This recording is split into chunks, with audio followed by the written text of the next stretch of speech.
Bismillahirrahmanirrahim. Assalamualaikum warahmatullahi wabarakatuh. Halo teman-teman semua, perkenalkan nama saya Muhammad Adnaldi Ruslan dengan NIM H0712310774 dari kelas Lab Sistem Basis Data A, Program Studi Sistem Informasi Universitas Hasanuddin.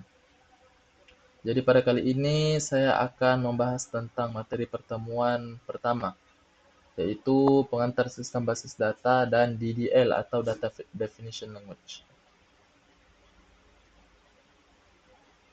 Kita masuk ke PPT-nya. Sistem basis data. Nah, pertama-tama kita perlu ketahui dulu apa itu data dan database. Data adalah sekumpulan fakta, angka, teks, atau informasi mentah yang belum diolah. Nah, data ini dapat berupa apa saja seperti angka penjualan, nama pelanggan, nama-nama mahasiswa, tanggal transaksi, atau bahkan foto dan video. Nah, data ini nanti akan dikumpulkan dan akan diolah menjadi informasi yang bermanfaat untuk berbagai keperluan seperti pengambilan keputusan, analisis bisnis, dan lainnya. Kemudian database adalah kumpulan data yang terstruktur dan terorganisir sehingga dapat diakses, dikelola, dan diperbarui dengan mudah. Database ini memungkinkan kita menyimpan data dalam format yang terstruktur sehingga informasi dapat ditemukan dengan cepat dan efisien. Jadi database ini itu kumpulan datanya.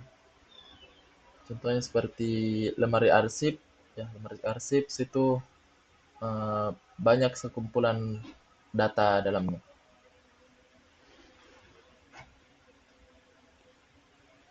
Ya, selanjutnya kita membahas definisi database management system. Database management system adalah perangkat lunak yang digunakan untuk membuat, mengelola, dan mengoperasikan basis data. Jadi DBMS ini itu adalah tools-nya atau perangkat lunak yang berfungsi sebagai penghubung antar pengguna dan basis data yang memungkinkan kita dapat menyimpan data, mengaksesnya, atau bahkan memanipulasinya dengan cara yang terstruktur dan aman. Contoh DBMS seperti MySQL, Oracle, PostgreSQL, dan lainnya.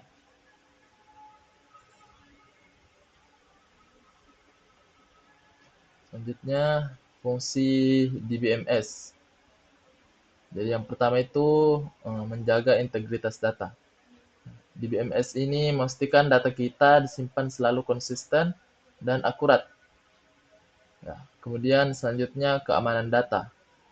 DBMS juga menyediakan fitur keamanan yang mengatur siapa saja yang bisa mengakses data tertentu, sehingga data tersebut dapat tetap aman. Kemudian selanjutnya mengaktifkan akses ke banyak pengguna. Jadi DBMS ini juga memungkinkan banyak pengguna yang dapat mengakses dan bekerja dengan data secara bersamaan tanpa menyebabkan konflik. Ya, ini sangat berguna dalam dunia bisnis yang mana banyak orang membutuhkan akses data secara real time. Kemudian selanjutnya prosedur pencadangan dan pemulihan. DBMS ini mendukung pencadangan data secara rutin dan pemulihan data ketika terjadi kesalahan atau bencana, sehingga dapat menjaga data agar tetap aman. Selanjutnya MySQL atau MySQL. Jadi MySQL ini itu merupakan salah satu jenis database management system tadi yang menggunakan SQL atau struktur query language sebagai bahasa untuk mengelola dan memanipulasi data.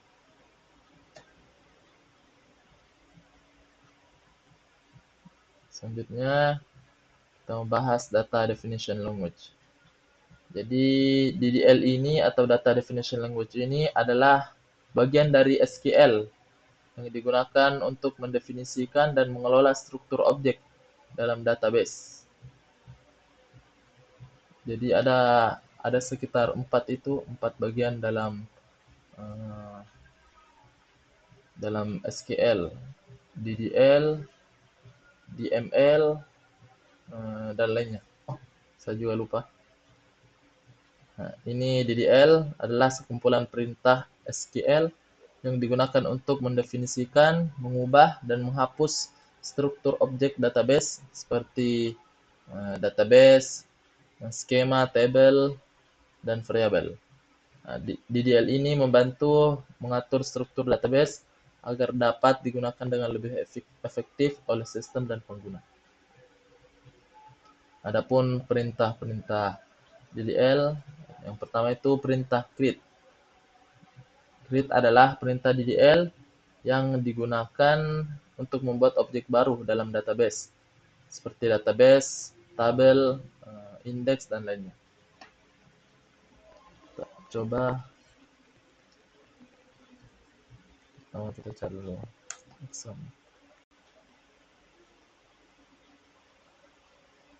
Kita start ya SQL-nya.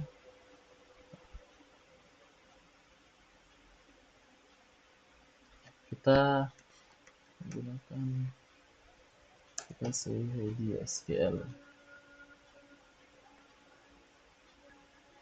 Kita pilih sistem manajernya atau buat ya. Di sini sudah ada sistemnya.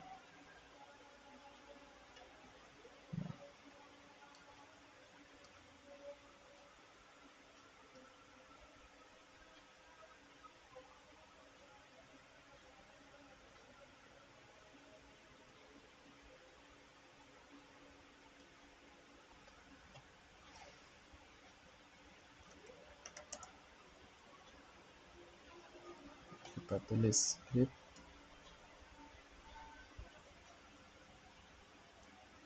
Kita buat database ya. Misalnya database universitas.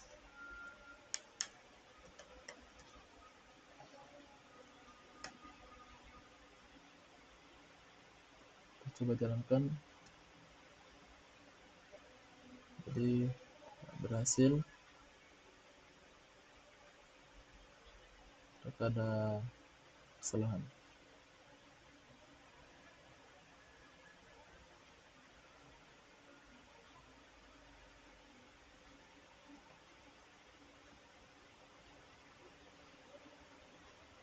Coba ya. Kita refresh di sini. Sudah terbuat database yang bernama universitas tadi. Selanjutnya kita buat tabel misalnya. Tabel yang bernama mahasiswa. Isinya itu misalnya ID mahasiswa bertipe integer, kemudian kita jadikan sebagai primary key. Kita tambah juga kolom nama. Tipe datanya itu varchar. Untuk tipe datanya sebentar kita bahas. Tipe-tipe data dalam tabel. Misalnya panjangnya itu maksimal 255. Kemudian kita masukkan umur. Tipe datanya integer.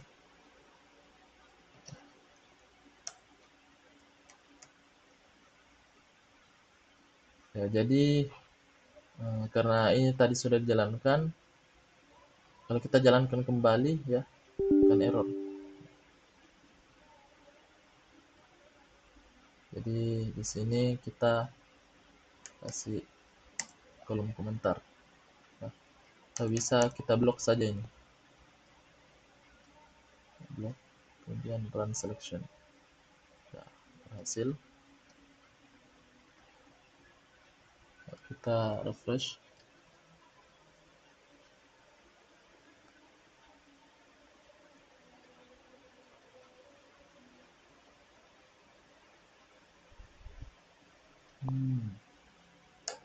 Oh ya, sebelum kita membuat tabel kita perlu menggunakannya dulu.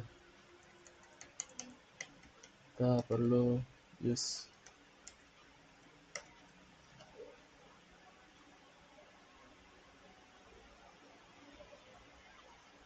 baru kita buat table.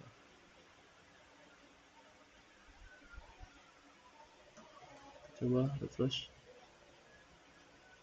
Nah, sudah terbuat. Ya,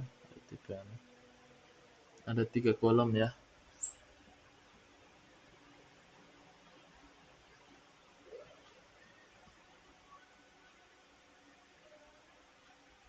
Kita bisa komen semuanya. Dan drop anu tadi database-nya atau table ya. Coba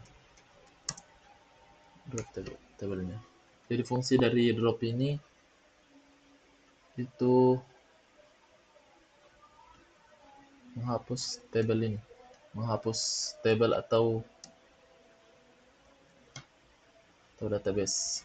Kita coba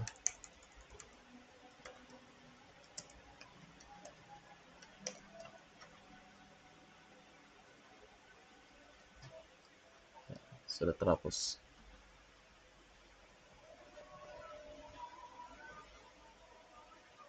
Kita kembali ke PPT.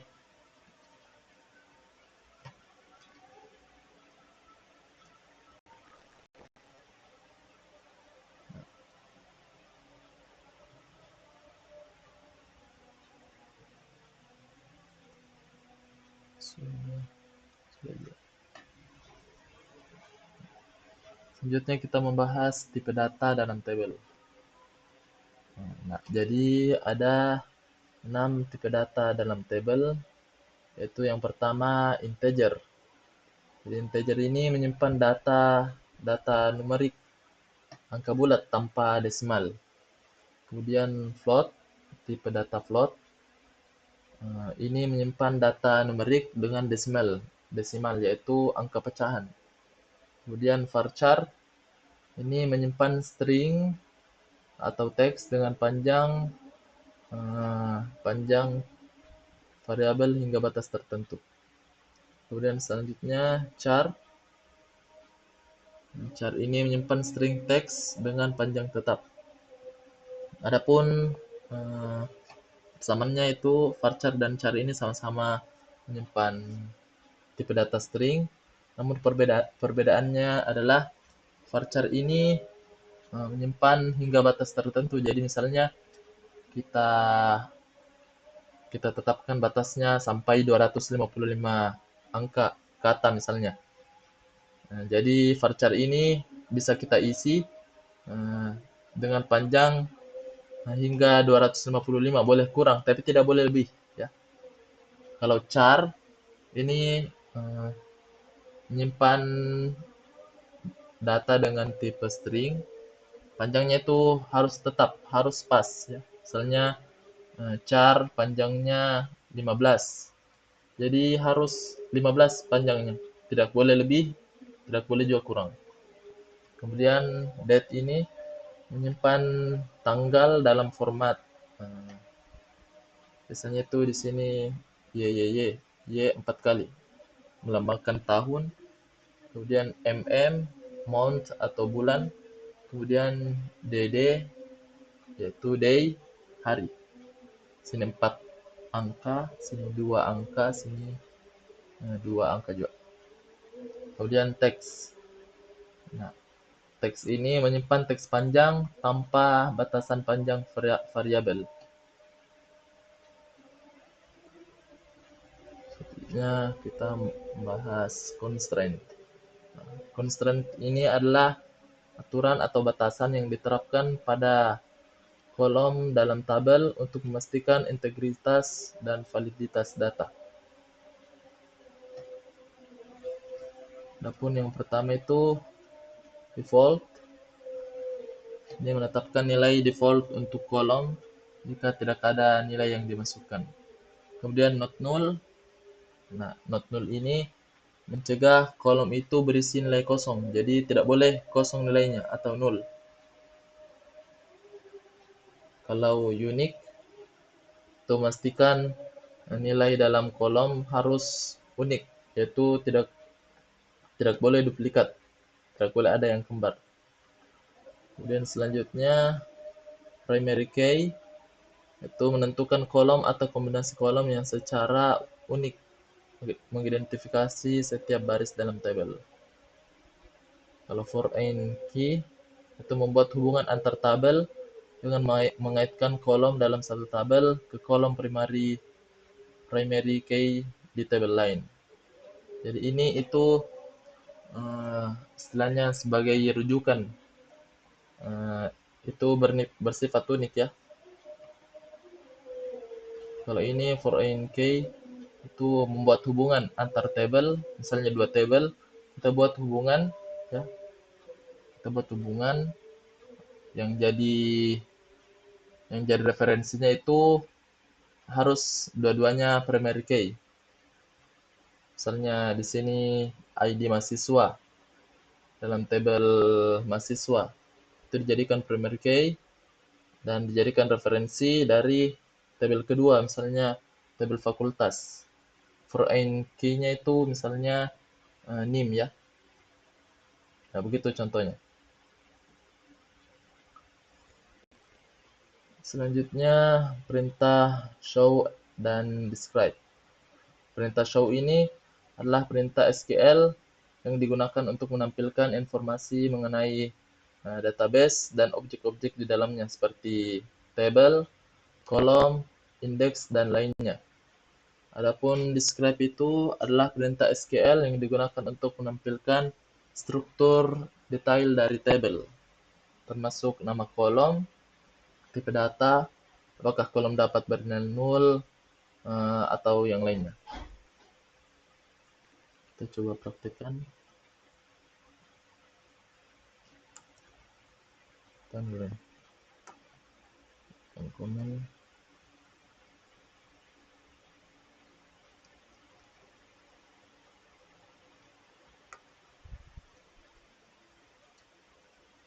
Kita buat tadi.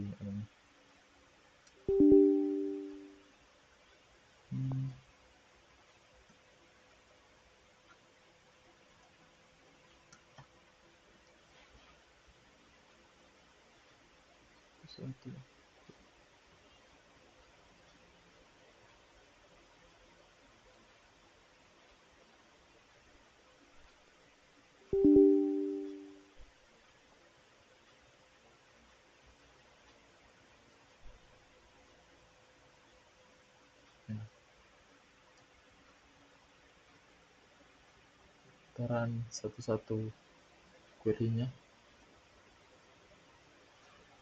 Coba refresh. Sudah ada. Pertama kita coba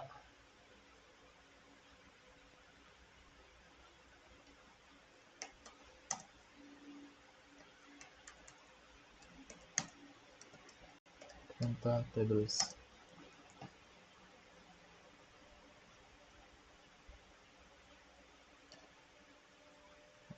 Langsung tampilkan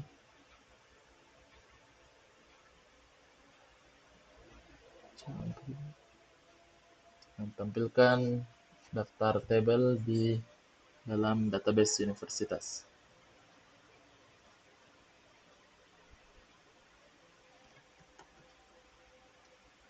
Perbedaannya dengan describe, kita sebutkan nama tabelnya ya.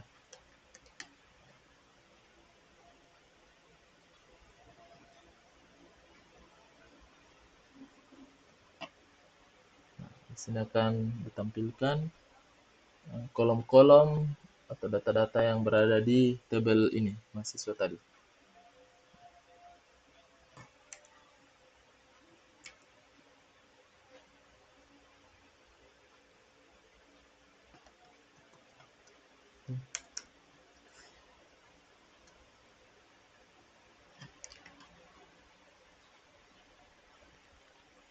Lanjut ke slide selanjutnya,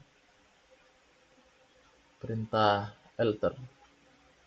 Nah, alter ini adalah salah satu perintah DDL juga, atau Data Definition Language, yang digunakan untuk mengubah struktur objek database yang sudah ada, seperti table, dengan menambah, mengubah, atau menghapus kolom dan constraint. Kita coba.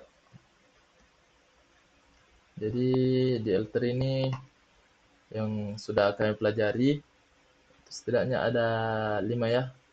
Ada 5 fungsinya atau perintahnya.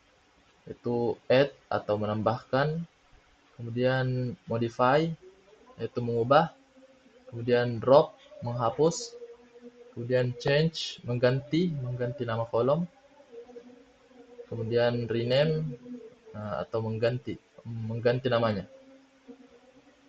Kita coba satu-satu. Misalnya kita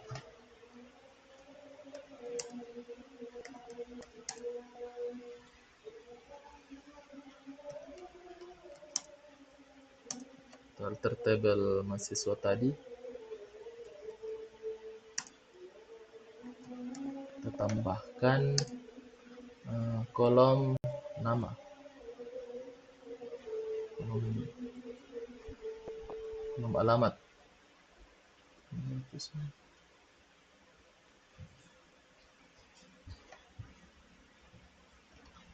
Alamat dengan tipe data varchar. Batas datanya itu 255.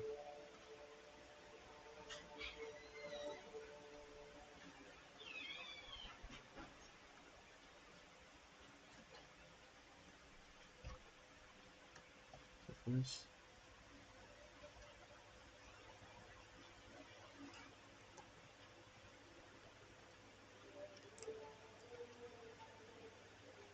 lihat tabelnya lagi, sudah tertambah ya. Ini ada alamat,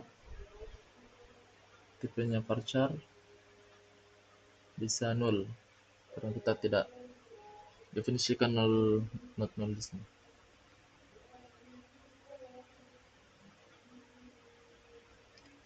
Selanjutnya alter table, misalnya alter, kita mengubah nama kolomnya pakai rename, atau bisa juga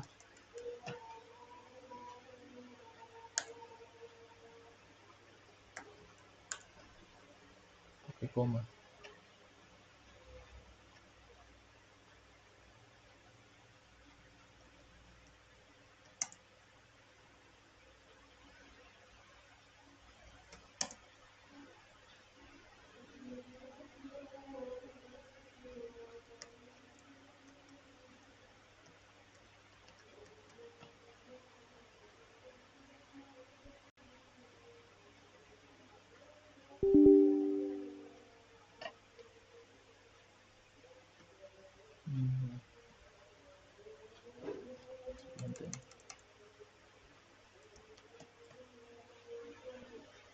Kita bisa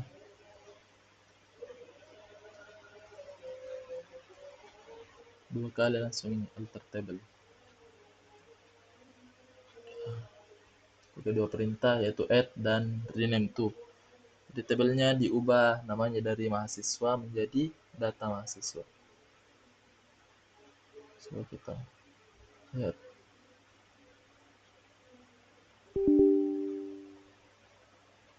Oh, ini sudah berubah ya.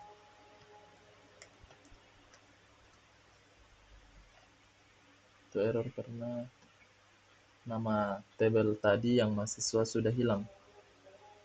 Berubah, berganti nama menjadi data underscore mahasiswa. Itu sih. Ya, ini data mahasiswa.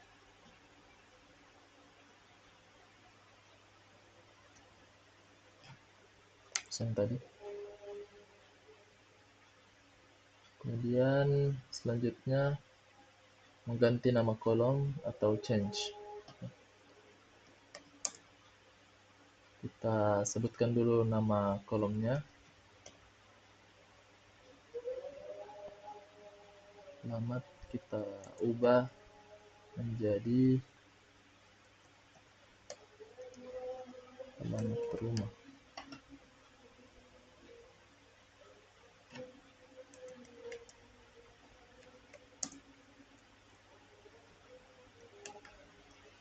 Datanya varchar.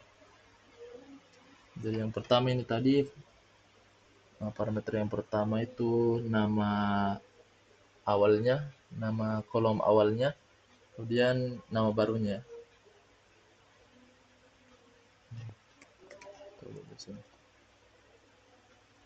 Karena kalau jika tidak diubah maka akan error.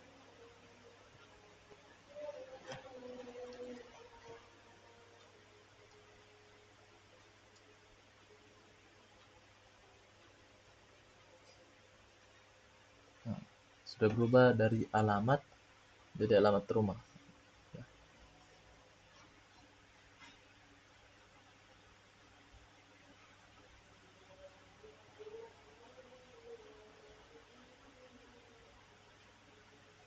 Selanjutnya kita sudah 3 ya. Kita coba modify.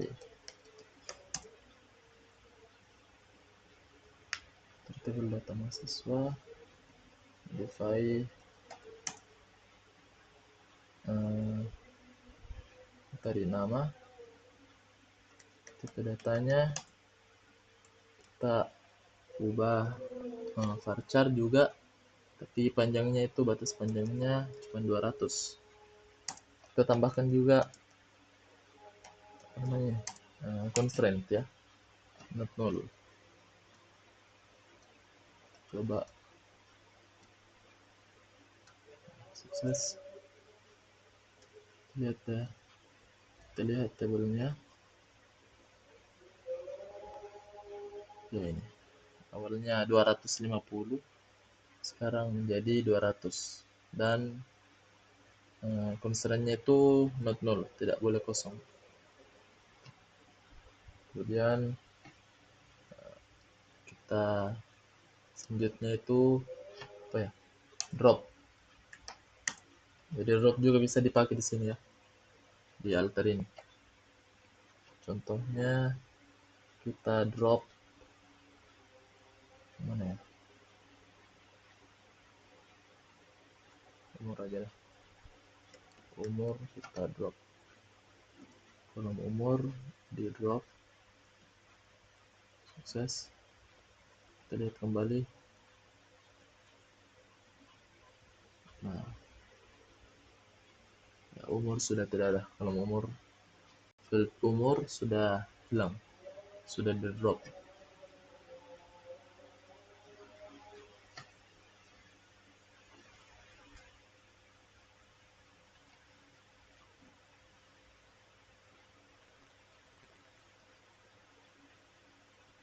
Nah, selanjutnya kita masuk ke kesimpulan.